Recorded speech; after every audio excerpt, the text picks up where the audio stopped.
Hey guys, my name's Wyatt with Gills, and we are here at Gills in our raised bed.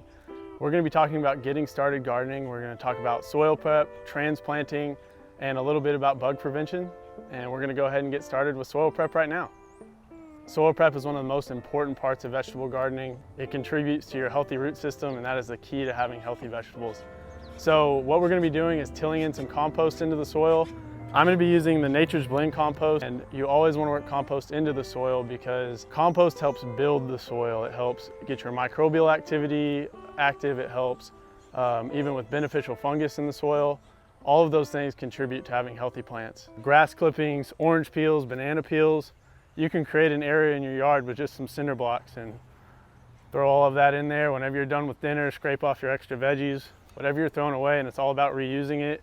It breaks down, and then after a year or so, you'll have your own compost. But the way you want to start this is by tilling the soil first. You just want to break it up a little bit. You want to try to drive it down as deep as you possibly can and just turn it to break it up a little bit. And once you've broken up the soil, you just want to spread a thin layer of compost across the top. And you can do this by pouring the bag out and then just spread it evenly across the soil. Once you've done that, you just fork it in again, turn it back over, and that gets you ready to plant. It's very important to use compost, especially in South Texas. South Texas has a very alkaline, hard clay soil, and just planting straight into that makes it really difficult for new plants like vegetables to grow that don't naturally grow here. But when you till in compost to our soil, it helps break it down. The microbes become active and they slowly work away and break the soil down slowly over time. So the more compost you use, you top dress with it, your soil becomes a better, well-drained mix, and it becomes a lot easier to have a successful garden in the ground. In this next part, we're going to be talking about transplanting your veggies, getting them in the ground. The first one that I want to talk about is planting tomatoes, because these are going to be different than most of the other veggies that you're going to plant in your garden. While they have this beautiful root system in the soil, they will also start to push out roots from their trunk as they mature. And so when we're talking about having a really good root system, that's actually one of the things that you can do with tomatoes that you can't do with other plants, is you can plant tomatoes really deep. When you're planting a tomato, and y'all are gonna think I'm crazy, but you want to trim it before you plant it. And trim off all the bottom foliage just to expose the trunk or the stem a little bit. Okay, so once you have your tomato trimmed and you can see, 6 inches of trunk on there, you can go ahead and dig your hole. And for tomatoes, it doesn't matter how deep you dig your hole, because you're going to be purposely planting them deeper than you normally would.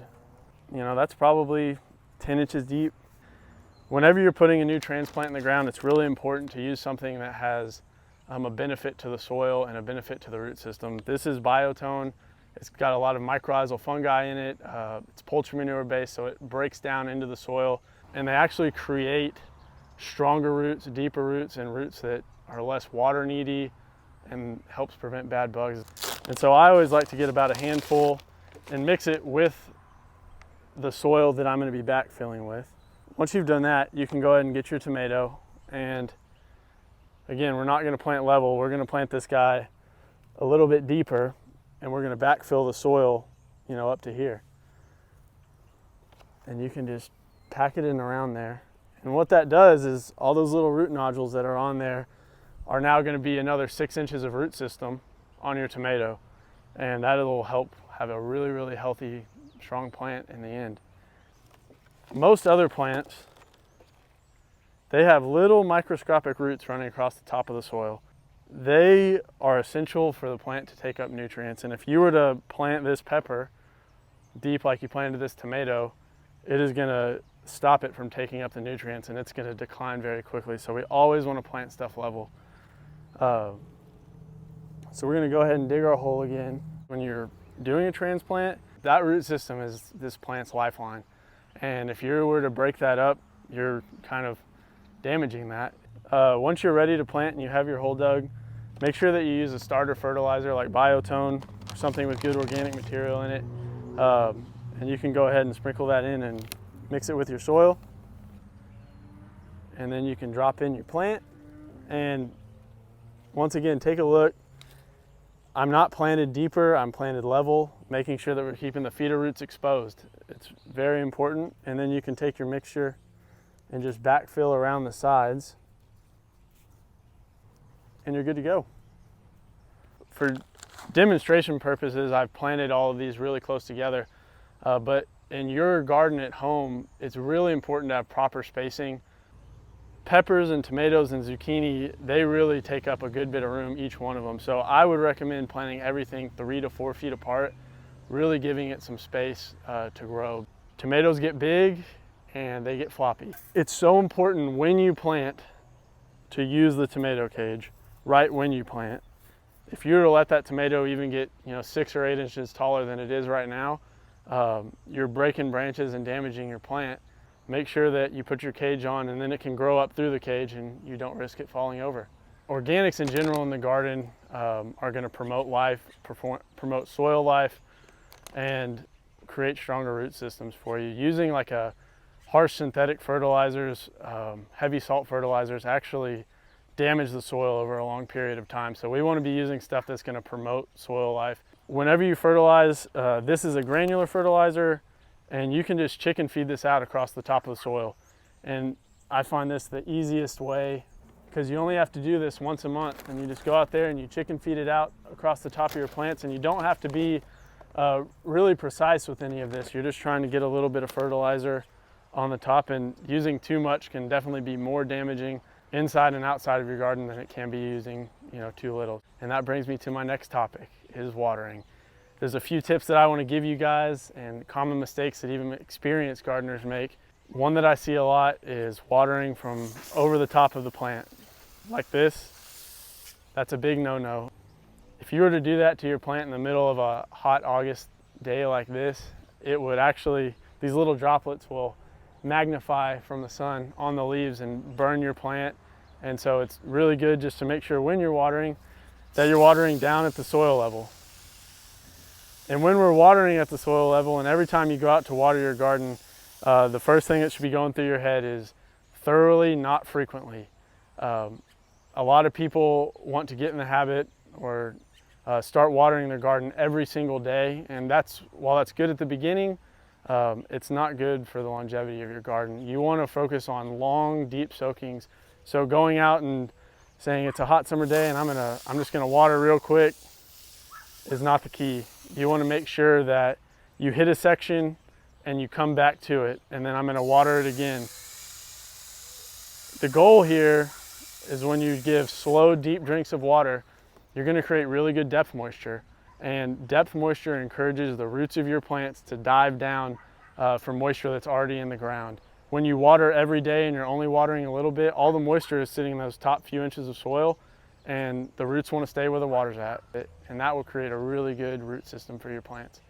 And that goes with raised beds, in the ground, and even pots as well. We don't want to use pesticides or fungicides in the garden if we don't have to. Using fungicides damages those beneficial fungus that are so crucial to the soil and to your plant. So the more prevention you can do, the better off you're going to be. The first thing that we can talk about is worm castings. Worm castings are one of my favorite. This is actually just worm poop. What this does is a couple of things. The way it's applied is you just like a regular fertilizer, except this is something you only apply maybe 2 or 3 times a year. You chicken feed it out across the top of the garden, and that actually promotes more worms in your garden. It attracts worms. It promotes microbial activity. When you have a really active soil, it is like having a really good immune system. Your plants will thrive better when they do get attacked by a pest, when they do get a fungus. They're going to have the nutrients that it needs because their root system is good, because they have a really good soil to start in. You just spread it out across the top just like that. The next thing I want to talk about, and this is something that I use once a week in my garden, liquid seaweed is awesome. It has a lot of good micronutrients and vitamins for plants, and you use it as a foliar spray, and it can be used as a soil drench. It does have great benefits to the soil, but when it's used as a foliar spray, it actually helps harden off the leaves of the plants, gives them bigger, thicker leaves. And so when bad bugs like aphids or especially spider mites are a big thing that liquid seaweed can help prevent, and those are big pests on like tomatoes. Liquid seaweed is used typically as a foliar spray, but it can also be used as a soil drench. But it's applied 1 ounce to a gallon, and you can do that in like a gallon pump sprayer. You can do that in a hose-in sprayer if you have that at home, but you're just gonna mix 1 ounce to your gallon and spray it out on the foliage. I really like to just spray it enough to where I have some drip coming off the plants and it gets onto the soil at the same time. So you're killing 2 birds with 1 stone, and you're preventing pests too. There's a lot of different plants that will help prevent bad pests in the garden. Marigolds is one of my favorites that you can use. These are very popular.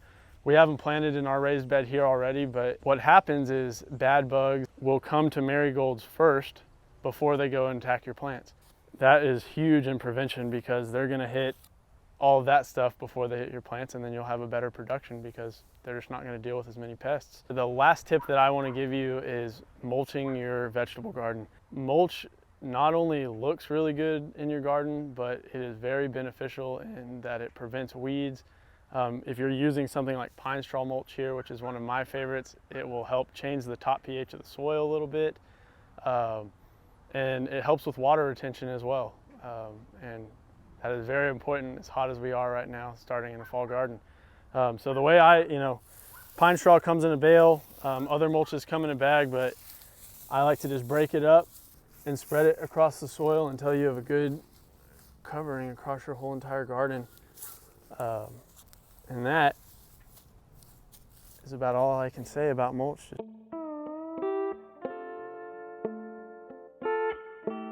Thank you so much for watching. I hope y'all took away a lot of good tips. I hope you can take these, go out there, have a good time, learn to grow your own vegetables. If you're already doing it, enjoy your vegetables even more, and apply these methods in different kinds of gardening as well. And just remember that everything you're doing is good for the soil, it's great for your plants, and it's even better for yourself.